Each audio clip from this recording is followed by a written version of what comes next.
Rituparna creation of Rituparna সবাইকে জানাই স্বাগত অ্যান্ড গুড মর্নিং। সবাই কেমন আছো?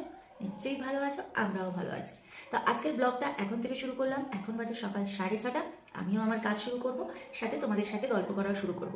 তো আজকে কি কি দেখাতে পারি দেখি, তোমাদের সাথে পুরোটা শেয়ার করব। তো চলো তাহলে কাজগুলো শুরু করা যাক, কারণ সংসারের কাজ করতেই হবে, কেউ করে দেওয়ার নেই। তাই বসে থাকলে হবে না, নিজের কাজ নিজেকে করে যেতে হবে। আর সংসারটা যেহেতু নিজের, তাই নিজেকে করাই ভালো। তো চলো লেগে পড়া যাক সংসারের কাজে। চলতে থাকো আরও একটা দিন আমার সাথে, আর এনজয় করতে থাকো আমার এই সুন্দর মুহূর্তগুলো। সবার আগে কাজ আমার শুরু হয় এই ঝাড়ু দেয়া দিয়ে বা গাছে জল দেয়া। যে কোনো একটা কাজ আমি সবার আগে করি। তো আজকে ঝাড়ুটাই আগে দেয়া স্টার্ট করে দিলাম। সময় বুঝে আমি কাজ শুরু করি, যে যদি হাতে সময় থাকে তাহলে গাছে আগে জল দিই, কারণ গাছে জল দিতে গেলে না বেশ দেখতে ভালো লাগে, গাছগুলোকে একটু বাইরেটা দেখতে ভালো লাগে এই আর কি। তো ওখানে অনেকটা সময় লাগে, কিন্তু যেদিন সময় কম থাকে সেদিন ঝাড়ুটা আগে দিয়ে নিয়ে গাছে জল দিতে যাই তারপর, কারণ সেদিন আর অত গাছপালা দেখা হয় না। আগে গেলেই না আমার গাছপালাতে অনেকটা টাইম চলে যায়। তো দেখো ঝাড়ু টাড়ু দিয়ে একদম নোংরা টোংরা এক জায়গায় জমিয়ে নিলাম, কারণ শ্রীহান যা এদিক ওদিক ফেলে, কিন্তু তাও অনেক ভালো বলতে হবে, ও অনেক কিছু ডাস্টবিনে ফেলে দেয়। তো যাই হোক, দেখো আমি জ্যাকেট পরে নিয়েছি, কারণ বাইরে না একটু হালকা হালকা ঠান্ডা হাওয়া দিচ্ছিল যখন ঘুম থেকে উঠেছি, কারণ আমার তো আবার যখন তখন সর্দির একটা ব্যাপার আছে। তো এটা থেকেই বাঁচার জন্য জ্যাকেটটা পরেছিলাম, কিন্তু দেখলাম যে না, হাওয়াটা এখন অনেকটা কমে গেছে, তাই এবার জ্যাকেটটা খুলে দিয়েছি। খুলে গাছে চলে আসলাম, গাছে জল দিতে চলে আসলাম। তো টুকটাক যেটুকু জল সেগুলো দিয়ে এবার দেখো গাছে ফুলগুলো দেখালাম। আজকে অনেকগুলো নীলকণ্ঠ ফুল হয়েছে, আজকে ঠাকুরকে দেব। আর আমার গাছে নীলকণ্ঠ ফুলগুলো এত বড় বড় হয় না, কি বলবো। দেখো এত সকালেই পুরো মানে একদম বড় বড় হয়ে গেছে ফুলগুলো। আর নয়নতারা তো রয়েছে। তো ঘরে চলে আসলাম, ঘরে এসে এবার গ্যাসটা সব ভালো করে পরিষ্কার করে নিলাম। তোমরা যারা আমার ব্লগ দেখো তারা জানো এটা আমার নিত্য প্রতিদিনের কাজ একদম বলতে পারো। আগে আমি স্ল্যাব ওভেন সব পরিষ্কার করি, এগুলো আমার পরিষ্কারই থাকে। রাত্রেও আমি এগুলো সব পরিষ্কার করে মুছে ঘুমাই, দেন আবার সকালে উঠে আরেকবার করে মুছে নিই।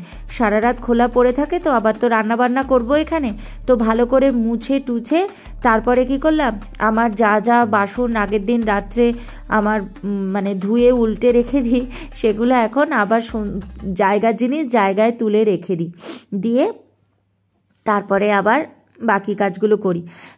কারণ মানে ওই ঝুড়িটা তো পুরো ভর্তি থাকে না, আবার তো আমাকে এখন বাসন টাসন ধুতে হবে, সেগুলো আবার রাখবো কোথায়। তাই সব জিনিস আলাদা আলাদা করে একদম জায়গার জিনিস জায়গায় রেখে দিলাম। তো এই যে আজকে সোহমকে করে দিয়েছি হচ্ছে সেট ধোসা। আজকে একটু ওপর দিয়ে ধনে পাতাটা একটু ছড়িয়ে দিয়েছি, দেখতে ভালো লাগছে না? বেশ ভালো হয়েছিল। সোহম বলল হ্যাঁ ঠিক আছে, ভালো লাগছে খেতে। কিছুই না, ধোসার ব্যাটার দিয়ে বানাই। তো এখন একটা হয়েছে, আরও আরেকটা করে দেবো, যেহেতু এটা একটু মোটা হয় তাই দুটোই করবো। এই যে আরও আরেকটা ব্যাটার রয়েছে এখানে আরেকটুখানি। তো সেই পাকে এদিকে আমি শসাটা কেটে নিচ্ছি, কারণ ছোলা নেব। ছোলা তো আগের দিন রাত্রেই ভিজিয়ে রেখে দিয়েছিলাম। তো আজকে যেহেতু আমাদের নিরামিষ, তাই আমরা পেঁয়াজ খাই না, তো ওই জন্য খালি আজকে শসা দিয়ে আর বিট নুন দিয়ে দেবো, আর লেবুটা কেটে দিয়ে দেবো। তোমরা জানো, তোমরা দেখেছো আগে যে কিভাবে করি। তো এই যে ছোলাটাকে তুলে রেখে দিয়েছিলাম, জল ঝরিয়ে রেখে দিয়েছিলাম, ব্যাস একটু বিট নুন নিলাম, দিয়ে ভালো করে মেখে নিলাম। মেখে সোমকে টিফিনে দিয়ে দিলাম, আর লেবুটা তো আলাদা দিই জানো, আর আমি আমার জন্য বাটিতে রেখে দিয়েছিলাম। তো হ্যাঁ, লেবুটা কাটতে কিন্তু ভুলে গেছি, হঠাৎ মনে পড়েছে, তাই এখন আবার লেবুটা নিয়ে আসলাম, এনে লেবুটাকে কেটে নিলাম। কেটে সোহমকে একটা টুকরো দিলাম, আর আমি আরেকটা টুকরো বাটির মধ্যে নিয়ে রেখে দিলাম। আর এই যে সোহমের টিফিন রেডি করে দিচ্ছি, কারণ টাইম হয়ে গেছে। তো সোহমের ভাত দেখো যথারীতি আবার আজকে একটু বেশি হয়ে গেছিলো। আর যে ভাতগুলো নিচে পড়েছে আমি কিন্তু ফেলে দিই না, কারণ এই জায়গাটা আমার পরিষ্কার, আমি আবার তুলে রেখে দিয়েছি, কারণ একটুখানি ভাত বাড়তি রয়ে গেছে সেটার মধ্যেই রেখে দিয়েছি, কারণ এই জায়গা আমার পরিষ্কার, তাই আমি এগুলো নষ্ট করি না, যে ভাতটা তুলে রেখে দিয়েছি। ব্যাস সোহমের টিফিন রেডি করে দিলাম। আর দেখো আমার যে ছোলা, তার মধ্যে আমি একটু কাঁচা বাদাম মিশিয়ে নিলাম, কারণ সোহম কাঁচা বাদাম খেলে নাকি ওর অম্বল হয়ে যায়, তো এই জন্য ও বাদাম খায় না, আমি বাদাম খাই। তো এদিকে শ্রিয়ানের জন্য একটু রাগি বসিয়ে দিয়েছি ব্রেকফাস্ট, আর এদিকে আমন্ড আমি ভিজিয়ে রেখে দিয়েছিলাম আগের দিন, শ্রিয়ানকে সেই আমন্ডই দিচ্ছি খোসাটা ছাড়িয়ে। খোসাটা ছাড়িয়ে না একটু থেতো করে নিই বা ক্রাশও করে নিই মাঝে মাঝে, তবে এখন একটু থেতোই বেশি করে দিই কারণ টাইমের না খুব অভাব হয়ে পড়ছে দেখছি। তো ব্যাস আমন্ডটা একটু থেতো করে দিয়ে দিলাম আর একটু জাগরি পাউডার দিয়ে দিলাম। তোমরা জানোই আমি শ্রিয়ানকে চিনি দিই না, জাগরি পাউডারই দিই মিষ্টি হিসেবে। তো ব্যাস রাগিটা তৈরি হয়ে গেছে, রাগিটা ঢেলে নিলাম আর শ্রিয়ানকে একটু মধু খাইয়ে দিলাম।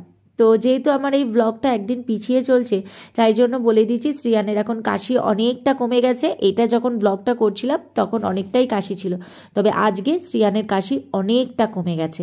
তো যাই হোক, এই ফাঁকে বিছানাও গুছিয়ে নিলাম কারণ শ্রিয়ান যখন ঘুম থেকে উঠেই গেছে আর ওদিকে শ্রিয়ানের ব্রেকফাস্টটা আমি ঠান্ডা করতে বসিয়ে দিয়ে এসেছি।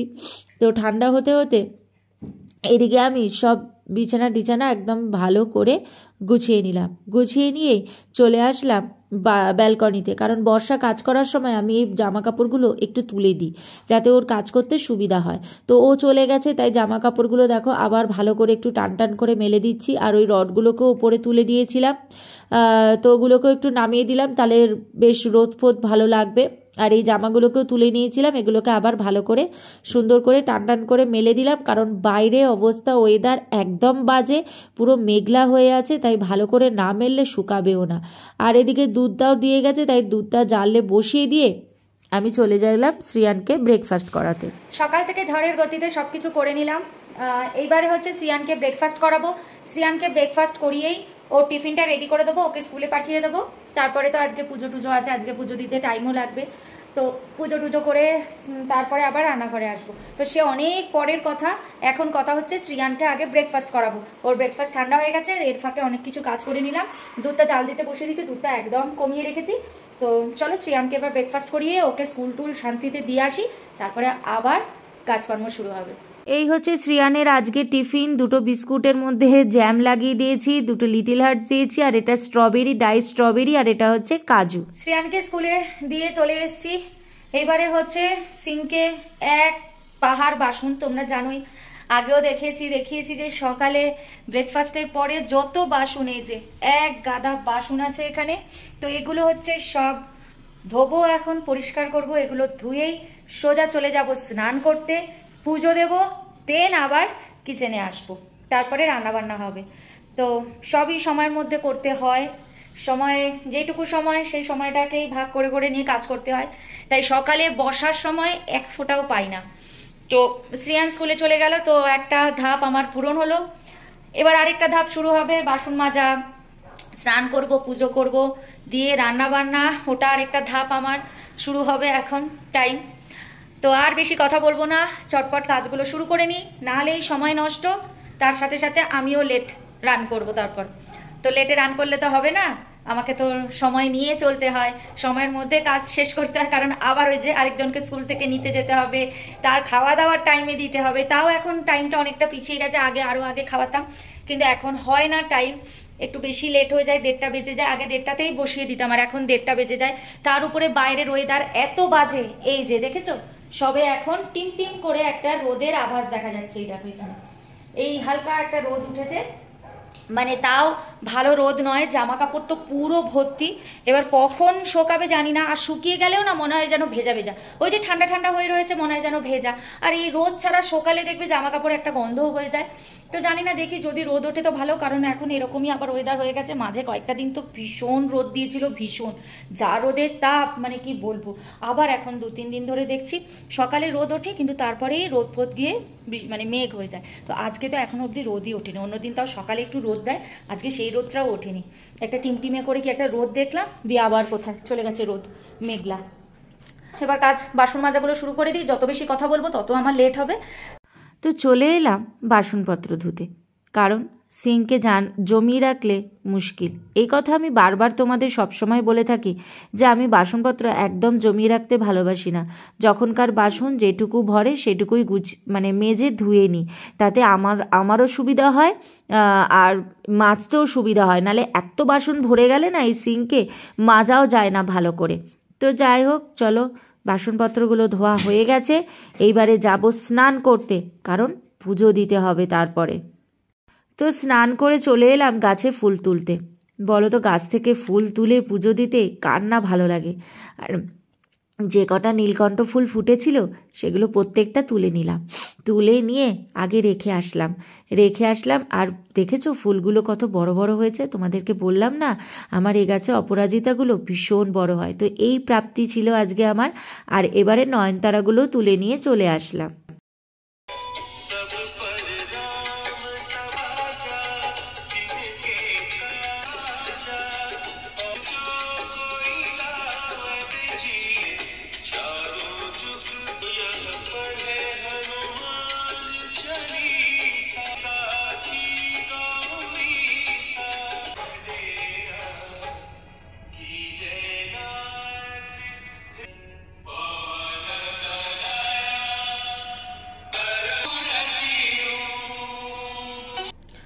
পুজো দিয়ে রান্নাঘরে আসলাম, এখন বাজে 11:15।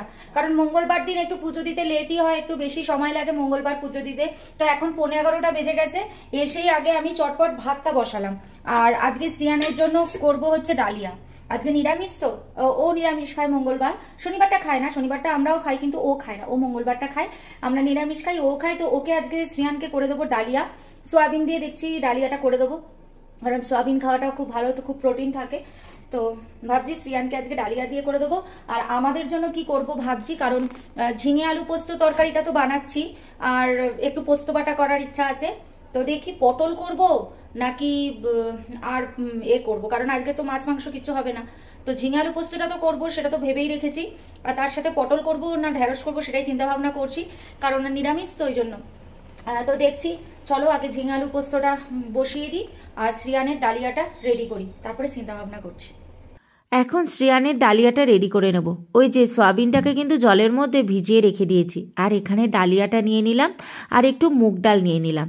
এই ডালিয়ার মুগ ডালটাকে জলের মধ্যে একটু কিছুক্ষণ ভিজিয়ে রেখে দিই, ততক্ষণে সবজিগুলো কেটে নিই। ওই যে একটু মিষ্টি আলু দেবো, কুমড়ো, বিনস, গাজর, ব্যাস এই দিয়ে ওকে বানিয়ে নেবো। তো চলো এগুলো আগে ধুয়ে নিই। তো ধুয়ে চলে এলাম, আর এদিকে মানে সবজিগুলো টুকটুক করে কেটে নিয়েছি, সেগুলো আর তোমাদের সাথে শেয়ার করিনি, অ্যাকচুয়ালি ভুলে গেছিলাম মোবাইলটা অন করতে। তো কাটা হয়ে গেছে, তো সেই সবজিগুলোই দিয়ে দিলাম, দিয়ে এবার ধাপে ধাপে ডালিয়াটা বানিয়ে নেব। তো আমার ছেলে না ভীষণ ভালো, ওকে যেইভাবেই বানিয়ে দিই ও কিন্তু খেয়ে নেয়, ও কিন্তু কোনোদিনও বায়না করে না। তো যাই হোক এইভাবেই ডালিয়াটা বানিয়ে দিলাম। ডালিয়াটা বসিয়ে ওদিকে ঝিঙে আর আলু পোস্ত করব, তো সেটা না আমি আগের দিন বুদ্ধি করে কেটে রেখে দিয়েছিলাম, এজন্য এত সুবিধা হয়েছে আমার যে আমি চটপট এদিকে ডালিয়াটা বসিয়ে ওদিকে ঝিঙে আলু পোস্তটা বসিয়ে দিয়েছিলাম। তারপরে চলে এলাম ঝিঙে আলু পোস্ত বসিয়ে দিয়ে চলে এলাম ঢ্যাঁড়স কাটতে, কারণ এখন করব একটু ঢ্যাঁড়স আলু ভাজা। আর তোমরা জানো আমার ঢ্যাঁড়স কাটতে কিন্তু অনেক টাইম লাগে, কারণ আমি একটা দুটো করে কাটি, ওই যে ভিতরে পোকা থাকে আমার ভীষণ ঘেন্না লাগে, এজন্য একটা একটা করে কাটি আর দেখে দেখে কাটি। এই জন্যই হাতে সময় নিয়ে এই ফাঁকে একটু ঢ্যাঁড়সগুলো কেটে নিলাম, যাতে ভালো করে দেখে কাটতে পারি। তাও এতগুলো ঢ্যাঁড়সের মধ্যে একটা পোকা পেয়েছি। তো যাই হোক এবার আলুটা কেটে নিচ্ছি, কারণ ঢ্যাঁড়স আর আলু ভাজা একসাথে করব, তাহলে না বেশ ভালোবাসে, মানে ভালো লাগে আর কি। ঢ্যাঁড়স আর আলু একসাথে ভাজা করলে বেশ ভালো লাগে। আর আলুগুলো একটু মোটা মোটা করি, যাতে একটু ওই ঢ্যাঁড়সের সাথে গলে না যায়, তাহলে দেখবে বেশ ভালো লাগে খেতে। তো ব্যাস আমার ঢ্যাঁড়স আলু দুটোই কাটা হয়ে গেল। তো পরে বসাবো এটা। রান্না করতে করতে একটা ডেয়ারি মিল্ক খাচ্ছি। শ্রিয়ানের প্রচুর চকলেট জমে গেছে, প্রচুর, মাঝে মাঝে স্কুল থেকেও নিয়ে আসে। তো এত চকলেট তো ওকে দিই না, তার উপরে এখন কাশি হয়েছে। কাশির মধ্যে আমি দেখেছি ও যদি চকলেট খায় না ও বমি করে দেয় খাওয়ার সময়। ঠিক অন্য সময় যখন সুস্থ থাকে তখন কিন্তু কিচ্ছু হয় না, কিন্তু যখনই কাশি হয় না তখন যদি ও ধরো চকলেট খেলো, তার কিছুক্ষণ বাদে যদি ও কিছু ভাত হোক রুটি হোক কিছু খায়, ও কিন্তু সাথে সাথে বমি করে দেয়। তো এই জন্য এই কাশির মধ্যে ওকে আর চকলেট দেবই না। এই জন্য বাকি যত চকলেট আছে একটা জায়গায় লুকিয়ে ফ্রিজের ভেতর দিকে রেখে দিয়েছি। আর এটা সামনের দিকে ছিল, এটা এখন আমি একটু খেয়ে নিচ্ছি। এখনও প্রচুর চকলেট আছে, প্রচুর, ওকে এখন কিছুতেই দেওয়া যাবে না, তাই আমি এখন একটু খেয়ে নিলাম একটা। আর ওদিকে ঢ্যাঁড়স আলু কাটা হয়ে গেছে, আর ঝিঙে আলু পোস্তটাও হয়ে এসেছে। ওটা মানে টাইমের মধ্যে যেহেতু আজকে অনেকটা লেট হয়ে গেছে, তো এই জন্য ঝিঙে আলু পোস্তটা তো আমি মানে সরি ঝিঙে আর আলুটা আমি আগেই কেটে রেখে দিয়েছিলাম, তো ওই জন্য তাড়াতাড়ি হয়ে গেছে, ওটা বেশিক্ষণ তো লাগে না। তো চটপট করে নিয়েছি, এখন নামাবো, নামিয়ে তারপরে এসে ঢ্যাঁড়স আলু ভাজাটা করব। এখন আর ঢ্যাঁড়স আলু ভাজা করার টাইম নেই, এখন 11:35 হয়ে গেছে। তো এখন ঝিঙে পোস্তটাকে এখন অফ করে দেবো। অফ করে দিয়ে শ্রিয়ানকে আগে নিয়ে আসবো, এসে ওকে একটা লাড্ডু দেবো, আর তারপর স্নান করাবো, তারপরে ঢ্যাঁড়স আলু ভাজাটা বসাবো। দেখ হয়ে যাবে তাহলে। আর শ্রিয়ানের ডালিয়াও হয়ে গেছে, অফ করে দিয়েছে ডালিয়াটা। তো চলো চকলেট খেয়ে নিই, খেয়ে শ্রিয়ানকে নিয়ে আসি, এসে আবার তোমাদের সাথে দেখা হচ্ছে। তো আমি কিন্তু রেডি হয়ে গেছি, এবার শ্রিয়ানকে আনতে যাব। তো রান্না কতদূর কি হলো চলো তোমাদের সাথে শেয়ার করে দিই। রান্না হয়ে গেছে হচ্ছে এই যে এখানে ঝিঙে আলু পোস্তর তরকারিটা হয়ে গেছে। আর শ্রিয়ানের জন্য একটু আলু আর ঝোল তুলে রেখেছিলাম, ঝোল না ওই পোস্ত, ও যদি খায় একটুখানি ওকে দেবো, কারণ ও আলু তো খায়, ডালিয়ার সাথে আলুও দিয়ে দেবো। আর এই যে পোস্ত বাটা, ওই যে ঝিঙের জন্য পোস্ত বেটেছিলাম তার জন্য, আর এখানে পটলের খোসাটাও বেটে রেখে দিয়েছি, এগুলো সব এসে করব। পোস্তটা তো হয়েই গেছে, পটলের খোসা বাটা আর আলু আর ঢ্যাঁড়সটা এসে করব। স্কুল থেকে নিয়ে এসে চটপট আগে স্নান করিয়ে নিলাম, স্নান করিয়ে দেখো এখানে ঢ্যাঁড়সটা বসিয়ে দিয়েছি। বাকি রান্না সবই হয়ে গেছে, বলেছিলাম যে স্কুল থেকে এসে খালি ঢ্যাঁড়সটা করব, ভাজাটা করব, তাহলেই হয়ে যাবে। বাকি সব রান্না বান্না আমার হয়ে গেছে, ভাত টাত সব হয়ে গেছে, শ্রিয়ানের ডালিয়া হয়ে গেছে। তো এখন খালি ঢ্যাঁড়সটা করছি। আর এই যে শ্রিয়ান দেখেছো কাঁদছে দাঁড়িয়ে দাঁড়িয়ে, বাজে ছেলে হয়ে গেছে, ও কাঁদছে। ওকে একটা জিনিস শেখাচ্ছি, কিছুতেই শিখবে না, 2-3 বার বলেই থেমে যাচ্ছে, আর বলছেই না। তো বকা দিচ্ছে, এর জন্য কাঁদছে, দেখেছো? ওই দেখো কাঁদছে। তো চলো আমি আগে ঢ্যাঁড়স আলু ভাজাটা চটপট রান্না করে নিয়ে তোমাদের সামনে আসছি। তো এখানে ঢ্যাঁড়স আলু ভাজাটা হয়ে গেছে, আর শ্রিয়ানে ডালিয়াও হয়ে গেছে। ডালিয়াটা আবার একটু বসিয়েছিলাম পাতলা করার জন্য, একটু বেশি ঘন হয়ে গেছিলো। তো ঢ্যাঁড়স আলু ভাজাটা নামিয়ে দিয়ে বসিয়ে দিয়েছি পটলের খোসা বাটা। তো এই পটলের খোসা বাটা জাস্ট দারুণ লাগে, এই পোস্ত বাটা আর পটলের খোসা বাটা দিয়ে পুরো ভাত খাওয়া হয়ে যাবে। যে কোনো বাটাই বলো না কেন, সেই বাটা দিয়ে যদি গরম ভাত পাওয়া যায় না, জাস্ট আর কিচ্ছু লাগে না, শাকসবজি বলো মাছ মাংস কিচ্ছু লাগে না, এই বাটাই যেন অমৃত লাগে, মানে দারুণ এই দুটো বাটা দিয়ে ভাত খেতে। তো রান্না বান্না আমার এবার শেষ হয়ে গেছে, এবারে পটলের খোসা বাটাটাও হয়ে গেছে, তোমাদেরকে দেখিয়ে দিলাম। ব্যাস পটলের খোসা বাটাটা আর কি বেটে পেস্ট করে রেখে দিয়ে গেছিলাম, এই ঢ্যাঁড়স আলু ভাজাটা করার পরেই ওটা করে নিয়েছি। তো রান্না শেষ, আজকে অনেক কিছু করে ফেলেছি, ভাত করেছি, ঝিঙে আলু পোস্ত করেছি, ঢ্যাঁড়স আলু ভাজা করেছি, পোস্ত বাটা করেছি। পোস্তটা তো একসাথেই ধরো ওই ঝিঙে আলু জন্য যে পোস্ত বেটেছিলাম ওর সাথেই একা পোস্ত বেটে নিয়েছি। আর আমি হচ্ছে ওই আর করলাম হচ্ছে পটলের খোসা বাটা, পটলটা কেটে রেখে দিয়েছি যাতে আগামীকাল রান্না করতে তাড়াতাড়ি সুবিধা হয়। তো পটলের খোসাটা যখন কাটাই হয়ে গেছে ভাবলাম না পেস্ট করেই নিই, তো পটলগুলো কেটে ফ্রিজে রেখে দিয়েছি, খোসাগুলো শুধু পেস্ট করে নিলাম, পটলটা আগামীকাল করব।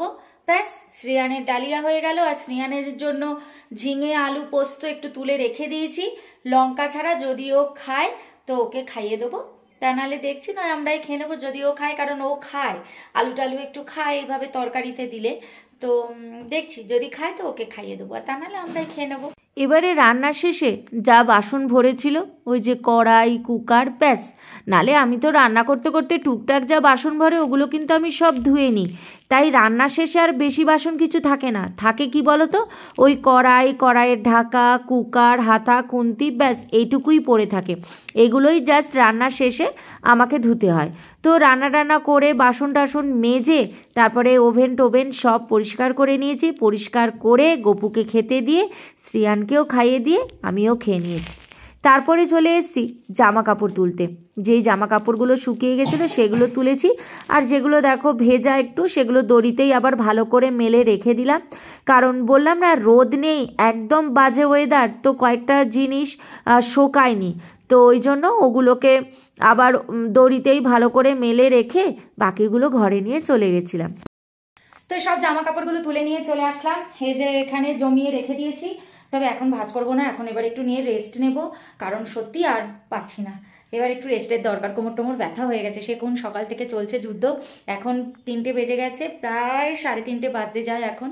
শ্রিয়ানকে শুয়ে দিয়েছি, ও মনে হয় ঘুমিয়েও পড়েছে, তা আমি এই কাজগুলো করছিলাম, এখন তো একা একাই ঘুমিয়ে পড়ে।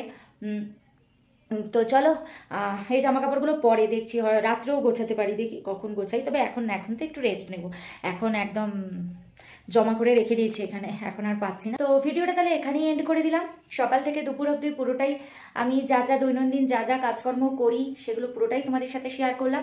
তো ভিডিওটা যদি কোথাও কিছু ভালো লেগে থাকে তাহলে অবশ্যই লাইক কমেন্ট শেয়ার করে দিও, আর সাবস্ক্রাইব করে এই ছোট্ট চ্যানেলটার পাশে থেকো। আবার দেখা হচ্ছে নেক্সট একটা সুন্দর ব্লগের সাথে। ততক্ষণের জন্য বাই, ভালো থেকো, সুস্থ থেকো।